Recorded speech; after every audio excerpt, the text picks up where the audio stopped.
ಅನ್ಸುತ್ತೆ ಆಗಿದ್ರೆ? ನೋಡ್ರಿ, ನಮ್ಮಲ್ಲೊಂದು ಮರಾಠಿಲೂ ಒಂದು ಗಾದೆ ಮಾತದ, ಕನ್ನಡದಲ್ಲೂ ಗಾದೆ ಮಾತದ. ಪೈಲ ಫೋಟೋಬಾ ಮಾಂಗನ ಇಟ್ಟೋಬಾ ಮೊದಲು ಹೊಟ್ಟಿ ಆಮೇಲೆ ದೇವರ ಅನ್ನುವಂಥ ಮಾತು. ಅದನ್ನೆಲ್ಲ ಇಟ್ಕೊಂಡಾಗ ಈಗ ಒಂದು 10 ಕಿಲೋ ಅಕ್ಕಿ ಇವರ ಫ್ರೀಯಾಗಿ ಅಡ್ಡಾಡುವಂಥದ್ದು, ವಿದ್ಯುತ್ ಫ್ರೀ, ಮುಂದದ್ರ ಜೊತೆಗೆ ಇನ್ನೂ ಅಷ್ಟೇನೋ ಅನುಕೂಲ ಮಾಡಿಕೊಡ್ತಾರೆ ವಿದ್ಯಾರ್ಥಿಗಳಿಗೆ ಅಥವಾ ಯುವ ನಿಧಿ ಅಂತೇಳಿ. ಇವೆಲ್ಲವೂ ಸಹಜವಾಗಿ ಆಕರ್ಷಣೆ ಆಗ್ತಾವೆ. ಯಾಕಂದ್ರೆ ಇಲ್ಲಿ ಮ್ಯಾಕ್ಸಿಮಮ್ ನಮ್ಮ ದೇಶದೊಳಗೆ ಬಡವರು ಎಲ್ಲಿದ್ದಾರಪ್ಪ ಅಂದ್ರೆ ದಲಿತರು, ಹಿಂದುಳಿದವರು, ಮೈನಾರಿಟಿ ಕಮ್ಯುನಿಟಿ ಏನದಾವಲ್ಲ, ಇವರು 80 to 90% ಅದಾರೆ ಈ ದೇಶದೊಳಗೆ. ಮೇಲ್ವರ್ಣೀಯ ಜನ ಎಷ್ಟಿದ್ದಾರಪ್ಪ ಜನ 10-5 ಮ್ಯಾಕ್ಸಿಮಮ್ 15%. ಉಳಿದವರೆಲ್ಲರೂ ಹಿಂದುಳಿದವರದು, ಅತಿ ಹಿಂದುಳಿದವರು ಇವರೇ ಇದ್ದಾರೆ. ಅವರೆಲ್ಲ ಬರ್ತನೆ ಹಚ್ಚದ. ನೀವು ಬೇಕಾದ್ರೆ ಈಗ ಇವತ್ತು ನೀವು ಡಾಟಾ ತೆಗೆದು ನೋಡಿದರೆ ನಿಮಗೆ ಸ್ಪಷ್ಟ ಆಗಿಬಿಡ್ತದೆ ಈ ಜನರಲ್ಲೇ ಬಡತನ ಹೆಚ್ಚದಪ್ಪ ಅಂತ. ಮತ್ತು ಸಹಜವಾಗಿ ಬಡವಿಗೆ ಬೇಕಾಗಿದ್ದೇನೆ ರೀ, ಹೊಟ್ಟೆ ಹಿಟ್ಟು ಬೇಕಾಗ್ಯದ. ಮೊದಲಾಗಿದ್ರೆ ನಾವು ಅಂತಿದ್ವಿ ಏನೋ ಯಾವ 1000 ಕೊಟ್ಟರೆ 2000 ಕೊಟ್ಟರೆ ಆರಿಸಿ ಹಾಕ್ಬೋದು. ಬಟ್ ಇವು ರೆಗ್ಯುಲರ್ ತಿಂಗಳ ಬರ್ತದಲ್ಲ ಇದು. ಒಬ್ಬ ಹೆಣ್ಮಗಳಿಗೆ ಒಂದು ಕುಟುಂಬಕ್ಕೆ ತಿಂಗಳ 2,000 ರೂಪಾಯಿಪ್ಪ ಅಂದ್ರೆ ಸಣ್ಣ ಅಮೌಂಟ್ ಅಲ್ಲ. ಸಹಜವಾಗಿ ಅದು ನಾವು ಬೇಕಾದ್ರೆ ಹೇಳ್ಬೋದು. ಇವತ್ತು BJPಗರು ಅಥವಾ ಇನ್ನುಳಿದವ್ರು ಲಂಚ್ ರೀ ಅದಂದ್ರೆ ಬದುಕದ್ರಿ ಇಲ್ಲಿ. ಯಾಕಂದ್ರೆ ಉದ್ಯೋಗ ಇಲ್ಲಲ್ಲ, ಉದ್ಯೋಗ ಸೃಷ್ಟಿ ಮಾಡಲ್ಲ. ಇವರು ಗ್ಯಾರಂಟಿ ಅಂದ್ರೆ ಅಡ್ಡಿ ಇಲ್ಲ, ಇದು ತಪ್ಪದೆ ನಾವೆಲ್ಲರೂ ಟೀಕೆ ಮಾಡೋದು. ಮತ್ತು ಇವ್ರು ಉದ್ಯೋಗ ಕೊಡ್ತೀನಿ ಅಂತೇಳಿ ಇವ್ರು ಯಾಕೆ 2 ಕೋಟಿ ಕೊಡ್ತೀನಿ ಅಂದವರು ಕಡೆಗೆ ಅಟ್ಲೀಸ್ಟ್ ಇನ್ನೂ ಉದ್ಯೋಗ ಕೊಡ್ತೀನಿ ಅಂತ ಹೇಳ್ಬೇಕಲ್ಲ. ಯಾವುದ್ರ ಭರವಸೆ ಕೊಡ್ಬೇಕಲ್ಲ, ನಾವು ಉದ್ಯೋಗ ನಿಶ್ಚಿತಪ್ಪ ಗ್ಯಾರಂಟಿ ಕೊಡ್ತೀವಿ ಸಲ ಅಂತೇಳಿ. ಸಲ ಅವರಿಂದ ಬರಲಿಲ್ಲ ಅಂದ್ರೆ ಗ್ಯಾರಂಟಿ ವಿರುದ್ಧ ಏನ ಬರೀ ಮೋದಿಯವ್ರ ಹೆಸರೇನು? ಮೋದಿಯವ್ರದ್ದು ಈಗ 10 ವರ್ಷದ ಡೆವಲಪ್ಮೆಂಟು ಎಲ್ಲರಿಗೂ ಗೊತ್ತದ, ಏನು ಮಾಡಿದಾರಪ್ಪ, ಏನು ಬಿಟ್ಟಿದ್ದಾರೆ ಅಂತ. ಈಗ ಜನಗೂ ಮುಟ್ಟಾಕತ್ತಿದ್ರಿ. ಭಾಳಷ್ಟು ಹಿಂದುಳಿದ ಜನ, ಬಿದ್ದಂಥ ಜನ, ಬಡವರು, ಮತ್ತು ಅದರಲ್ಲೂ ಅಸಂಘಟಿತ ಕಾರ್ಮಿಕರು ಭಾಳ ಇದ್ದಾರೆ ನಮ್ಮಲ್ಲಿ. ಯಾಕಂದರೆ ಇವತ್ತು ಎಲ್ಲ ನೌಕರಿಗಳು ಬಂದಾಗ ಹೋಗಿಬಿಟ್ಟಿದ್ದಾವೆ, ಗೌರ್ಮೆಂಟ್ ನೌಕರಿಗಳು. ಹೀಗಾಗಿ ಬಡತನ ಹೇಳ್ತದೆ.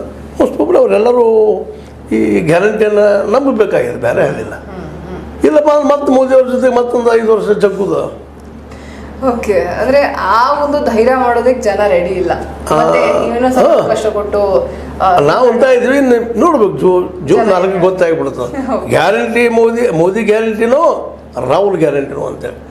ಓಕೆ, ಇತ್ತ ಕಡೆ ಚಿಕ್ಕೋಡಿ ಕ್ಷೇತ್ರಕ್ಕೆ ಬರೋ ಹಾಗಿದ್ರೆ ನೀವು ಹೇಳಿದಾಗೆ ಆ ಕುಟುಂಬದ 5 ಜನ ಅಣ್ಣ ತಮ್ಮಂದಿರು ತಮ್ಮ ಮಗಳಿಗಾಗಿ ಕೆಲಸವನ್ನ ಮಾಡಿದ್ದಾರೆ. ತಮಗೆ ಗೊತ್ತಿದ್ದಂತಹ ಎಲ್ಲ ನಾಯಕರುಗಳನ್ನ ಸಂಪರ್ಕ ಮಾಡಿ ಅವ್ರ ಮೂಲಕ ಓಟನ್ನ ಸೆಳೆಯುವಂತಹ ಪ್ರಯತ್ನವನ್ನ ಪಟ್ಟಿದ್ದಾರೆ ಅಂತ.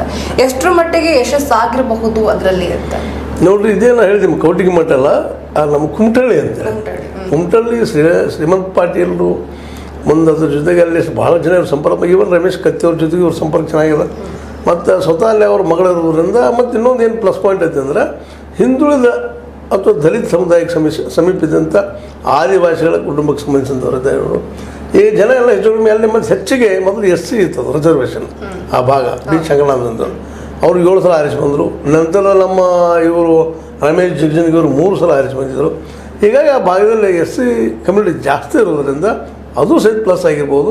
ಮತ್ತು ಇನ್ನೊಂದಿಷ್ಟು ಸುದ್ದಿಗಳೇನು ಬರ್ತಾ ಇದ್ದವಪ್ಪ ಅಂತಂದರೆ ಸಾಕಷ್ಟು ಅಲ್ಲೇ ನಮ್ಮ ಜಾರಕಿಹೊಳಿ ಕುಟುಂಬದವರು ಖರ್ಚು ಮಾಡಿದ್ದಾರೆ ಅನ್ನುವಂಥ ಸುದ್ದಿಗಳು ಇದ್ದಾವೆ. ಇಲ್ಲಿ ರೊಕ್ಕನ ನೀರಿನಂಗೆ ಹಂಚಿದ್ದಾರೆ ಅಂತ, ಹೊಳೆ ಹರಿಸಿದಾರೆ ಅಂತ ಅಲ್ಲಿ ಅವ್ರ ವಿರೋಧಗಳು ಹೇಳ್ತಾ ಇದ್ದಾರೆ, ನಮ್ದಲ್ಲ. ಮತ್ತು ಓಕೆ, ಅಲ್ಲಿರುವಂತಹ ಮೂಲಗಳು.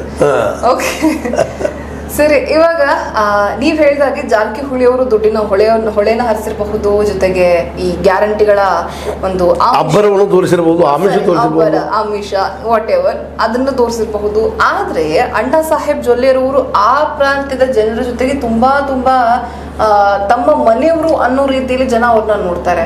ಸಾಕಷ್ಟು ರೆಸ್ಪೆಕ್ಟ್, ಗೌರವ ಇದೆ ಅವ್ರ ಬಗ್ಗೆ. ಜೊತೆಗೆ ಅವರ ಫ್ಯಾಕ್ಟ್ರಿಗಳಲ್ಲಿ, ಅವರ ಸಹಕಾರಿ ಬ್ಯಾಂಕ್ಗಳಲ್ಲಿ ಸಾಕಷ್ಟು ಜನ ದುಡಿಯುವಂತವರು ಸಹ ಇದ್ದಾರೆ.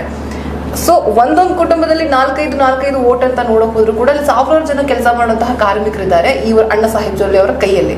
ಹೀಗಾಗಿ ಅದು ಪ್ಲಸ್ ಪಾಯಿಂಟ್ ಆಗುತ್ತೆ ಅಂತ ಅನ್ಸುತ್ತಾ ನಿಮಗೆ, ಅಥವಾ ಅವರನ್ನು ಕೂಡ ಇವರು ಸೆಳ್ಕೊಳ್ಳೋದ್ರಲ್ಲಿ ಯಶಸ್ವಿಯಾಗಿದ್ದಾರೆ ಅಂತ ನಿಮಗೆ ಅನ್ಸುತ್ತೆ ಸರ್? ಇಲ್ಲ, ನೀವೇನು ಹೇಳಿದ್ರಿ, ಇದ್ರ ಜೊತೆಗೆ ಇನ್ನೊಂದು ಫ್ಯಾಕ್ಟರ್ ಅದ, ಮೋದಿ ಫ್ಯಾಕ್ಟರ್. ಹಂಗೈತಿ ಪೂರ್ತಿ ಹೋಗಿಲ್ಲ ಮೋದಿ ಈ ಸಲ, ಇನ್ನೂ ಇದ್ದಾನೆ ಜೀವಂತಾಗಿ.